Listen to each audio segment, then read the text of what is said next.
All right, this is the video lecture for the section of notes that are entitled Italy, the Birthplace of the Renaissance, which is the first page in a larger packet that is entitled the European Renaissance, but will also cover the Reformation if you look forward in the notes.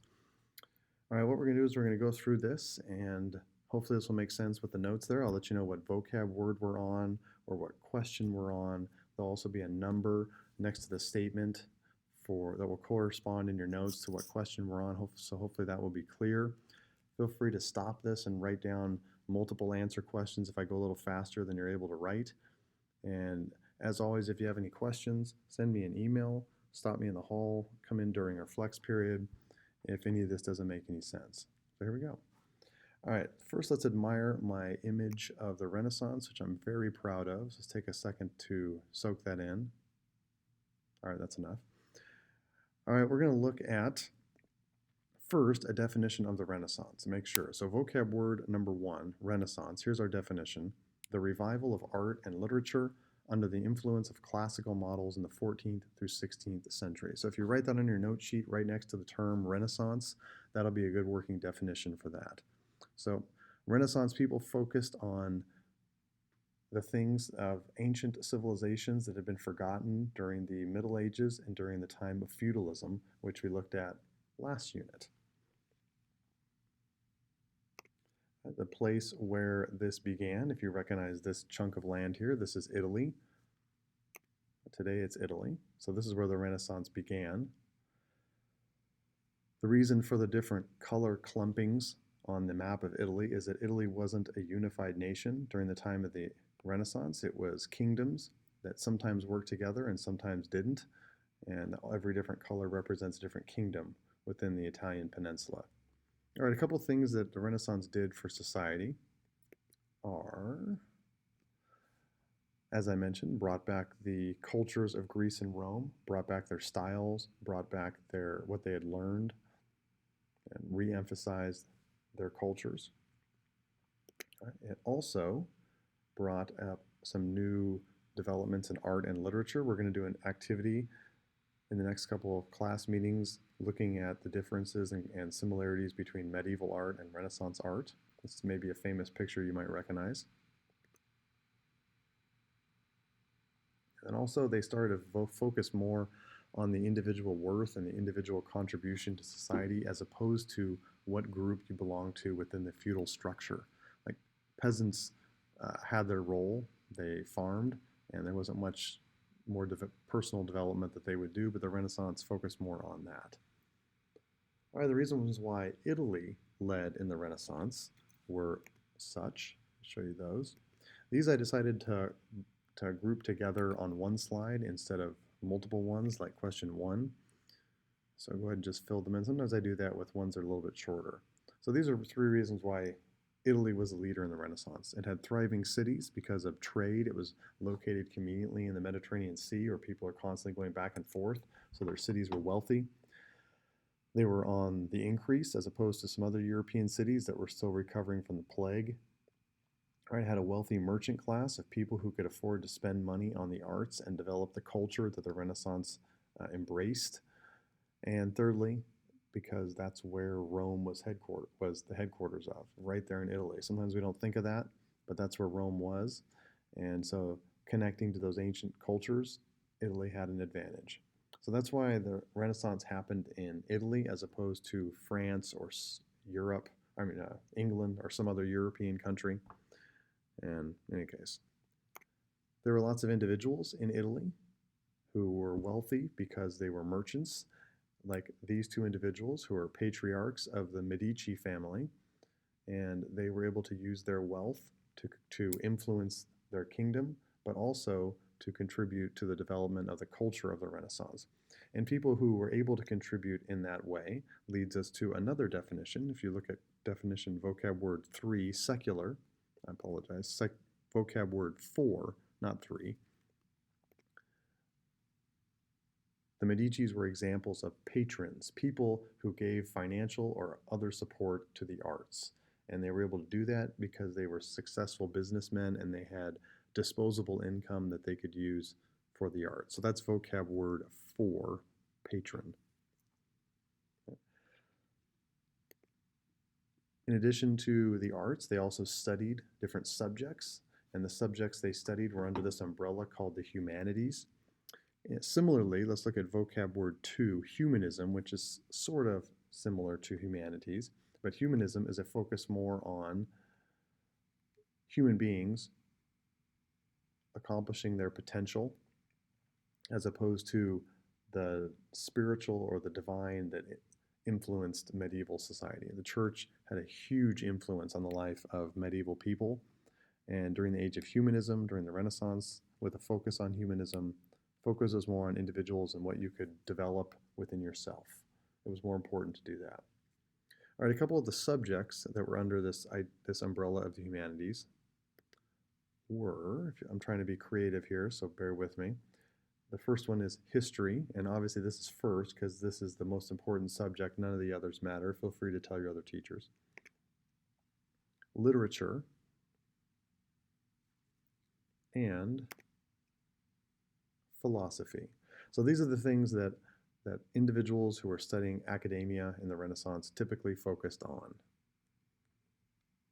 All right, there was also sort of a criteria that was published about if you want to be, in with the latest trends of the Renaissance, this is how you should act. And that text was called the Courtier. Within it, they detailed all of the characteristics of what they called a Renaissance man would do. That's question 6.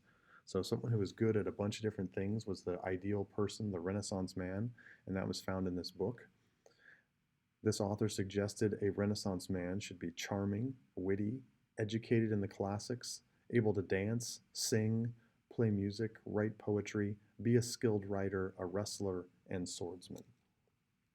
If we were to write a list of characteristics of what the Renaissance man would be today, probably be the exact same thing, obviously. All right, the author of that publication, there he is right there. That doesn't answer a question, that's just some context. All right, women had a say in the arts as well, or they were a part of the arts. More often, though, they were the subject of the art as opposed to the artist themselves. Women were involved. But the use of women as a source of inspiration for art is a little bit of a deviation from what art was in the Middle Ages. If we go back to our vocab section here, if you look at vocab word 3, illustrates this change. This change was secular. Subjects that have non-religious basis. Everything was religious in the Middle Ages. Everything had a religious reason. You did it because of a religious reason. But in the Renaissance, things were a bit more secular. They weren't atheistic or 100% secular, but they were a bit more secular. So this is a change worth noting that happens during the Renaissance. All right, there were some women that were famous for their art in the Renaissance, so we should probably look at them because they unfortunately don't get the attention that they always deserve. Our first artist, Sofonisba Anguissola. She was one of the first women painters to become famous throughout Europe. International attention is what we would call. International, relatively speaking. Another female artist, Artemisia Gentileschi, chose to paint women and call attention to women that were people that other women could be inspired by. They were heroic, they were strong, maybe not physically, but strong in character that other women could really be inspired by. All right, and this woman, author, Vittoria Colonna, she had written these letters to her husband who was traveling a lot, and when he died, she published those letters, and they were so emotional and they were so genuine that people were moved by them, and she became a very famous author.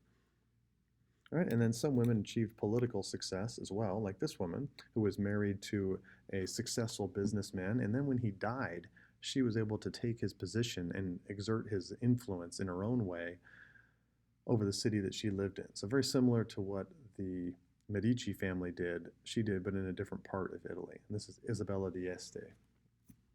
So women were there contributing in different ways. All right, let's look at some Renaissance artists and what they contributed to art. All right, the first one, so this is basically just a trek through the Ninja Turtles here. The first artist is Michelangelo, and as it says on the note sheet here, he was famous for his paintings of the human body. All right, I have an example here for you. Now, this is a family-friendly video lecture here, so I have made a slight adjustment so that it is appropriate for the eyes of innocent sophomores. There we go. This is an example of a sculpture of Michelangelo. This is of David, the David from the Bible. If you're familiar with David and Goliath, that's the context of this story here. And students always want to know what that thing is on his shoulder, among other things that they want to know. But that is the sling that he used to slay Goliath with, holding over his shoulder. I guess this is how you dress when you go slay giants. But in any case, that's an example. It looks pretty realistic. If you stare at it long enough, you almost half expect it to turn its head and blink at you. So that's one. All right, another Renaissance artist, Donatello. He was known for sculpting individuals in natural positions with realistic expressions.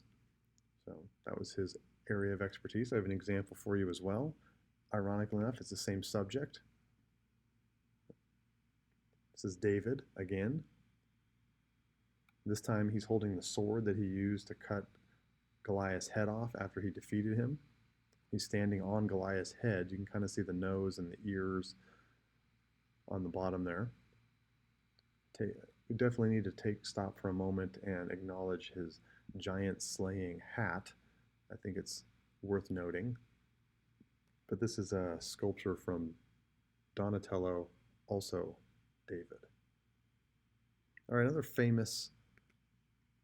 next famous Renaissance person. It's probably the best example of a Renaissance man, and that's Leonardo da Vinci. His name doesn't answer a question. Instead, we're going to do question 14, where I'm going to look at some of his accomplishments. I'm going to give you more than 3 accomplishments of Leonardo, and you can choose to write down whatever 3 you want, whatever 3 you choose to remember. The ones that you think are the most interesting or the ones that you think are the easiest to remember, but just pick 3 to write down. I think I'm going to give you 5 all total. So one of his accomplishments was he studied the human body. He studied veins, he studied muscles. He just really wanted to know how the body worked. This is a section from one of his journals. He took notes and he did a lot of studying at a time when it really wasn't appropriate to study the human body, the under the skin human body. So he made some accomplishments there. In addition to that, he also studied plant life. He was really fascinated by how plants work, how the veins in plants communicate and send nutrients and water throughout the plant. So he studied that. It's another page from his journal. All right, something else, he did some art you may have heard of before. So he painted the Mona Lisa, painted the Last Supper. Both of those are part of his resume. And then lastly, he was an inventor.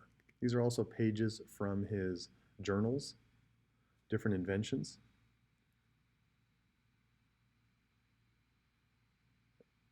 So what I'm going to do with this, some of these are a little more obvious than others. I want to see if you can come up with which inventions these are. I won't tell you right now, but maybe we'll talk about this the next time we meet and see if you are right in your guess of which invention, what are these pictures inventions of. Something else I want to mention before we move on from Leonardo da Vinci is this guy was super intelligent and creative, and his brain worked in a different way than most of the rest of our brains work. And another evidence of that, you can kind of see it in the invention on the bottom right, is when he wrote in his journals, he wrote backwards and upside down. The only way to read his journals is by looking at it in a mirror. And he did that naturally. It's just an indication of how gifted his thought process was and how intelligent of a person he was. All right, our last turtle is this guy right here, Raphael. All right, and he is famous for a piece of art that he painted on a side of a building for the Pope. And this famous piece of art brought together a bunch of people that didn't live at the same time. This piece of art is called the School of Athens. And he brought together a bunch of Greek and Roman uh, philosophers and students of note that all put them all in the same scene as like an all-star pairing of individuals that Renaissance people would have respected and studied and things like that.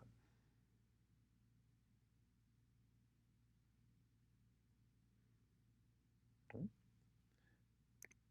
Next is another thing in the Renaissance. If you recognize this, maybe if you might recognize this language here. Most everything that was written and that was spoken amongst leaders, amongst the church, was written in this language. Okay? And that language is Latin. Almost everything was in Latin. Even church services were in Latin. The only people that were allowed to learn Latin were the leaders. So if you've ever found yourself bored in church, imagine if you went to church and they did the service in a language that you weren't allowed to learn. That would kind of change the experience for you, probably. All right, so that was an issue, and that led to our last definition here, and that's vocab word number 5, which is vernacular. And every area has like a local dialect, and that dialect or that language would be called the vernacular of that area. So that's the language that's native to a certain area. And we're going to see when we get to the Renaissance, when we get to the Reformation, there's going to be a movement to take things from Latin, which is a language that people don't have access to, and translate it into local dialects so people can have access to it, whether that be philosophy or art or the Bible or whatever. We're going to see a movement toward the vernacular that starts during the Renaissance and really peaks during the Reformation. All right, last but not least, I mentioned humanism, and there's an individual who really focused and pushed humanism. And here he is right here. He's a bit eccentric. All right, and this is Petrarch. And so he was such a promoter of humanism that he's often called the father of humanism. And that's an important field of study. And so we want to make mention of Petrarch here. Happy looking Petrarch. All right, that's pretty much it. You can go back and fill in everything. Hopefully you have page 1 filled in. Keep this, and we will use this when we get to the quiz on the Renaissance.